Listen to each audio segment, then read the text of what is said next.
Bom dia a todos, espero que estejam bem. Dando continuidade nas nossas aulas, hoje a gente vai começar a falar um pouquinho a respeito da reforma religiosa ou reforma protestante.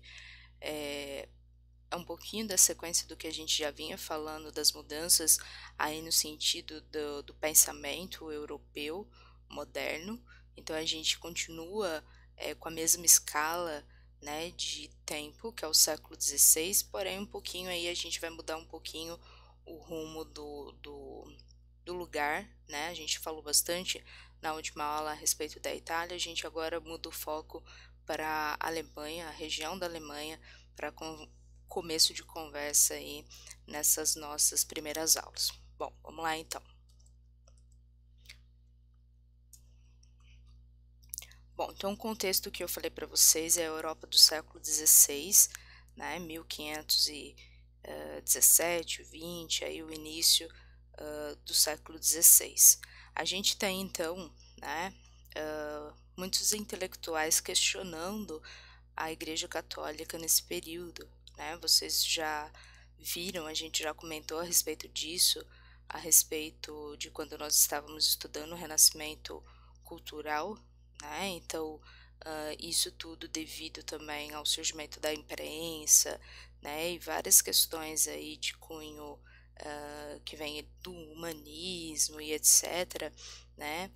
Questionando questões, os dogmas da igreja, até mesmo as imposições da igreja, né, os abusos da igreja católica nesse período. A gente tem, né, como eu disse para vocês, a Alemanha como centro, né, o início da reforma protestante com um monge, né, um padre que estava dentro da igreja católica, que é o Martinho Lutero, que eu coloquei nesse primeiro slide para vocês o nome dele, tá? Depois a gente tem uma, obviamente que um reflexo da reforma para outros lugares como a Suíça, como, né, o Calvino, que ele vai pegar um pouco das ideias do Lutero, mas a gente vai falando aí a respeito disso ao longo dos slides.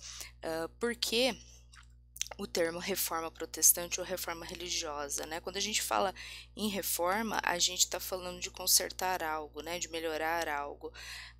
Quando o Lutero visa apontar para a igreja, né? Todas as falhas da igreja e tentar realmente consertá-la, era essa a ideia, né? Vem na forma de um protesto. Tá? Então vocês vão ver que ele lança aí uma série de críticas contra a Igreja Católica, e por isso a gente fala reforma protestante, né? E utiliza também o termo protestantes para aqueles que vão para a religião que vai surgir aí, né? Após essa ruptura aí com a Igreja Católica, tá? Lembrem-se que a gente já tinha estudado, né? Eu falava com vocês constantemente na sala de aula que quando a gente falava de cristianismo nesse período de Idade Média, né? Anteriormente, a gente só estava falando de Igreja Católica. Tá? Então eu falava para vocês, ó, vocês vão estudar mais para frente, a gente vai ver mais para frente que isso muda, né? Então hoje a gente vê aí uma série de igrejas evangélicas, né? Muitas, principalmente no Brasil, de onde elas surgiram. Então, tem um passado muito lá atrás, né? Que é esse momento, é esse foco que a gente está estudando agora, tá? E inicia-se com Martinho Lutero. Voltamos lá. Vamos lá, próximo slide. O Martinho Lutero ele vai falar um pouco para a gente, né? Ele vai criticar um pouco da igreja, né, uma prática da igreja que era a venda de indulgências. Eu comentei a respeito dessa palavrinha com vocês quando a gente falou sobre as cruzadas. Eu falei para vocês que vocês viriam essa palavra novamente. Vocês ouviriam eu falar novamente dessa palavrinha, né? O que que era a venda de indulgências, né? Era uma prática muito comum na Igreja Católica, né? Que até os próprios papas incentivavam isso, né? Nas cruzadas, né? Só para relembrar que a gente já falou, né? O próprio Papa Inocêncio I, que foi, né, que iniciou a cruzada, falou para que os cristãos fossem lutar em Jerusalém porque teriam seus pecados redimidos, né, perdoados, né, isso era uma indulgência. Aqui, durante a Idade Moderna, que a gente está estudando, né, a igreja vai até mesmo emitir documentos, né, assinados pelo Papa, carimbado lá, né, com a marca, o carimbo, né, do pontífice, né, do Papa, dizendo isso, né, que os fiéis, né, mediante uma taxa lá que se pagava, eles teriam seus pecados perdoados pela Igreja Católica.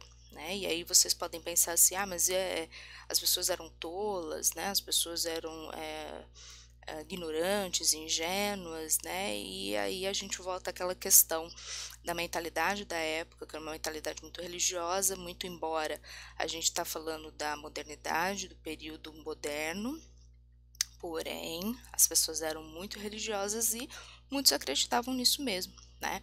Muitas pessoas pobres, muito simples, né? Muitos analfabetos, tá? Numa Europa ainda que era, né, grande parte das pessoas, se não a maioria, analfabetas, acreditavam realmente no que a igreja dizia e que elas realmente iriam para o céu, que elas teriam realmente seus pecados perdoados mediante aquele documento que não dizia nada, né? Mas enfim, e o Lutero, o que ele vai dizer? Ele vai criticar, né, ferozmente essa prática da igreja, tá? O clero também tinha gastos excessivos, né? Era um clero luxuoso, uma igreja que despendia muito dinheiro, né? A venda de relíquias, né? O que eram essas relíquias, né? Objetos sagrados, né? Que a igreja considerava sagrados e que despendia também muito dinheiro, tá?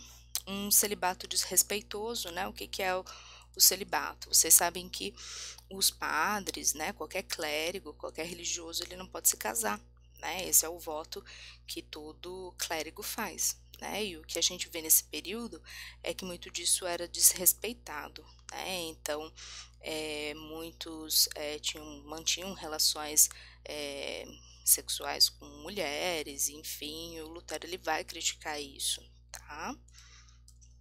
Seguindo. O preparo para a vida, né, religiosa também era muito precário, né?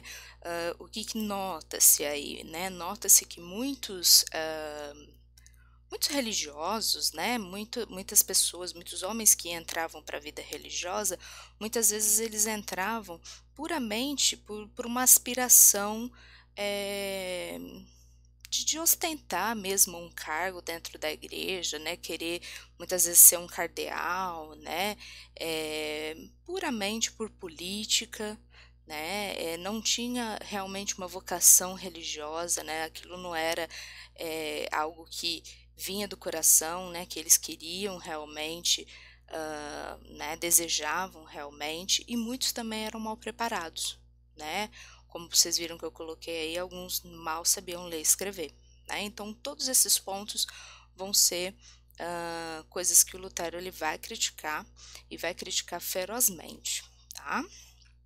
Uma imagem do Martinho Lutero, tá? Então, só para situar vocês, né? O Lutero, ele era alemão, ele vivia na região de Wittenberg, tá? A Alemanha nessa época não era Alemanha enquanto país, mas uma região dividida em vários reinos, tá?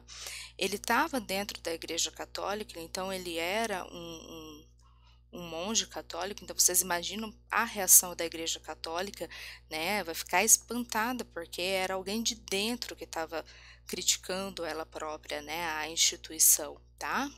E o Lutero, antes de que vocês pensem em qualquer coisa, ele também não era uma pessoa chucra, uma pessoa tola, que não sabia do que estava falando, tá? Porque ele faz viagens, ele vai para Roma, ele vê tudo isso que ele critica, ele vai ver de perto, né? Então ele vê as indulgências, ele vê a venda de relíquias, né? E ele vê também o outro ponto que é a extrema pobreza e ignorância do povo, né? E ele fica extremamente revoltado com isso, tá? Ele era uma pessoa que estudava, ele lecionava, escreveu livros, daí ele faz doutorado, né? Então era uma pessoa de muito conhecimento, de muito saber, tá? Não era simplesmente, né, um padre, né? A gente às vezes pensa aí que, né, não tinha conhecimento algum, mas pelo contrário, tá? E o Lutero ele vai, né, ao longo aí de todas as suas críticas também desenhar, né, como que seria realmente uma fé verdadeira, né, que depois vai fundar, né, a Igreja Luterana, o luteranismo, que é quando ele rompe com a Igreja Católica, tá? Ele diz que as boas ações, né, a fé de cada um que leva à salvação, né, e não, por exemplo, você pagar uma indulgência ou você comprar uma relíquia sagrada, né, e não, isso não caberia ao Papa conceder, né, o perdão para alguém, isso não estava na mão da igreja, mas é a fé individual de cada um que leva à salvação, era isso que ele dizia, tá? Como eu já disse, né, ele se volta contra a venda de indulgências, né, o momento aí do auge aí da história da vida dele, né, quando ele elabora as 95 teses, né, que é a imagem que eu coloquei lá no primeiro slide de vocês, né, que estava estampado de fundo aí, né, ele elabora as 95 teses e, né, prega na porta de uma igreja, que eram 95 pontos contrários aí, que ele criticava, né, a Igreja Católica. Tudo isso vai repercutir de uma forma muito negativa para a Igreja, obviamente, né, porque a Igreja ela vai se voltar contra ele, né, ela vai julgar, né, ela vai querer prendê-lo, né, e o Lutero ele só não acaba preso e morto porque ele tinha proteção ali do príncipe, né, da região da Alemanha onde ele vivia, né, e por conta disso também ele acaba tendo aí,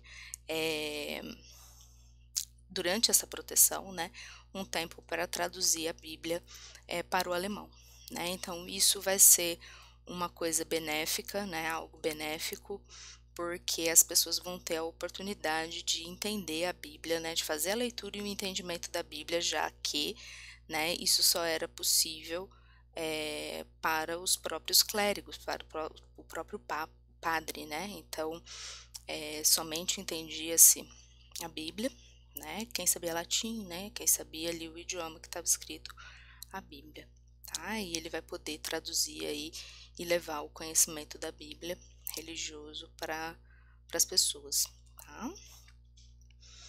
Bom, após esse rompimento com a igreja, então, pessoal, né, que vai demorar alguns anos, tá? Eu tô aqui falando rapidamente, né, porque o nosso tempo é curto.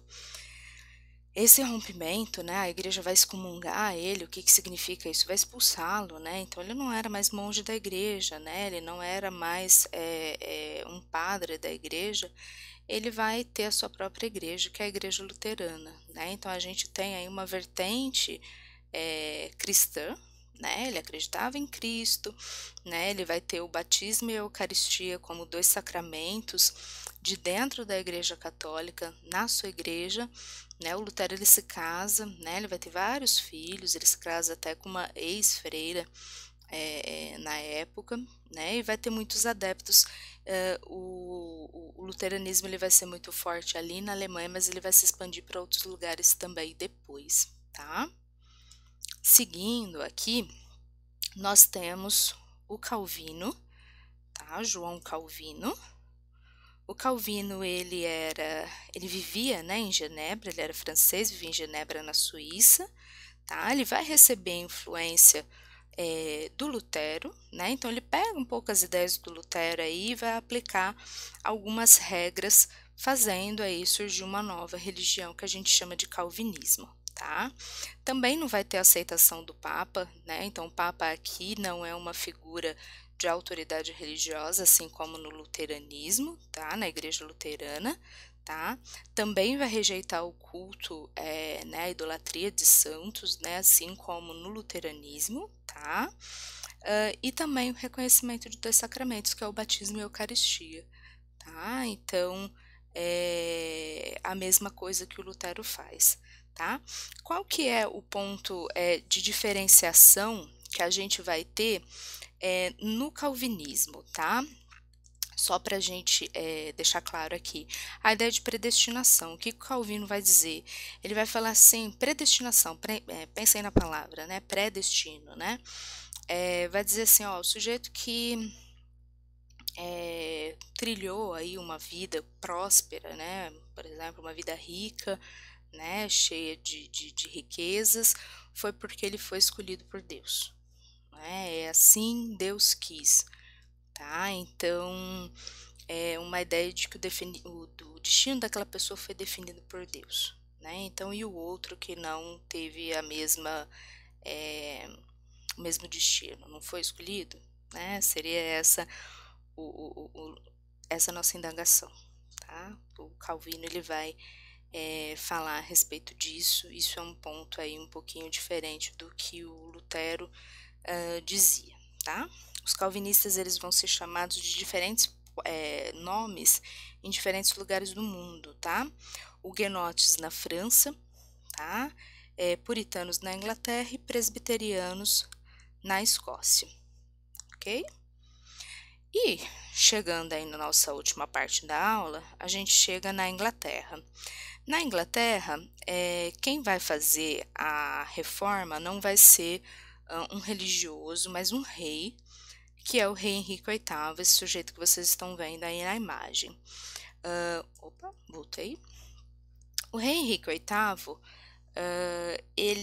o que vai envolver aí, né, a reforma na Inglaterra vai ser um problema pessoal que ele acaba expandindo aí, né, para todo o país. Ele era casado com a rainha Catarina de Aragão, e aí por conta de vários problemas pessoais, como eu acabei de dizer para vocês, né, ele tem um envolvimento com uma, uma moça da corte, né, que é a Ana Bolena, acaba se apaixonando por ela e tudo mais, né, e por conta de querer se divorciar da rainha, né, Catarina de Aragão, porém o divórcio não era aceito naquela época, né, então ele pede o divórcio para o Papa nega, né, e ele simplesmente, claro que eu estou resumindo muito isso, tá, pessoal, diante da negação, né, do divórcio do Papa, ele simplesmente rompe com a Igreja Católica nesse período. É importante a gente pensar que esse período da Europa, tá? A gente está falando então da Alemanha, a gente falou ali da Suíça, né? A região ali também da França, que já estava sendo tomada pela reforma. Ali na Inglaterra não vai ser diferente, tá? Então, mediante a negação, né, do Papa de aceitar o divórcio, ele rompe com a igreja. Então, quem passa a ser o chefe da igreja dentro da Inglaterra é o próprio rei, né? E ele funda a igreja anglicana, né? Anglo significa inglês, então igreja anglicana e igreja da Inglaterra, né? Então, atualmente, quem é o chefe da igreja anglicana? O rei, né? Hoje a rainha Elizabeth II, que é quem governa a Inglaterra, né? Então, assim se dá a a reforma na Inglaterra, né. E aí só para vocês terem ideia, depois ele se casa, né, com essa dama, né, a Ana Bolena, tem filho com ela, que é a Elizabeth I, que depois se torna rainha da Inglaterra, mas depois também ele manda matar a Ana Bolena, acusada de traição, enfim, vai ter várias esposas, a história do Henrique VIII é bem conturbada, bem interessante, mas é só para vocês entenderem como que se dá a reforma na Inglaterra. Aqui eu coloquei um mapa para vocês verem um pouquinho como que se dá a reforma eh, na Europa, tá? Então, por exemplo, Espanha, Portugal, Itália, que são países altamente católicos, de maioria, né, católica, tá? Onde vocês veem aí em verdinho, né? A gente tem a área onde foi tomada mais pelo luteranismo, tá? Em rosinha pelo calvinismo e aí em amarelo, meio mostarda, né, o anglicanismo, que é a região da Inglaterra, né, onde está a Grã-Bretanha aí, tá? Então, onde foi se espalhando, né, nesse período, essas correntes que a gente falou. Obviamente que dessas correntes, o que que vai acontecer? Vão surgir novas rupturas, novas religiões, novas igrejas, até a gente ter um processo todo muito longo, né, porque a história é isso, tá, chegar até onde nós estamos hoje, né, que hoje nós temos muitas igrejas cristãs, né, muitas igrejas evangélicas, tá, não só a igreja católica como era lá na Idade Média que a gente vem estudando até agora, tá. Até a aula que vem, beijo para todos, até mais.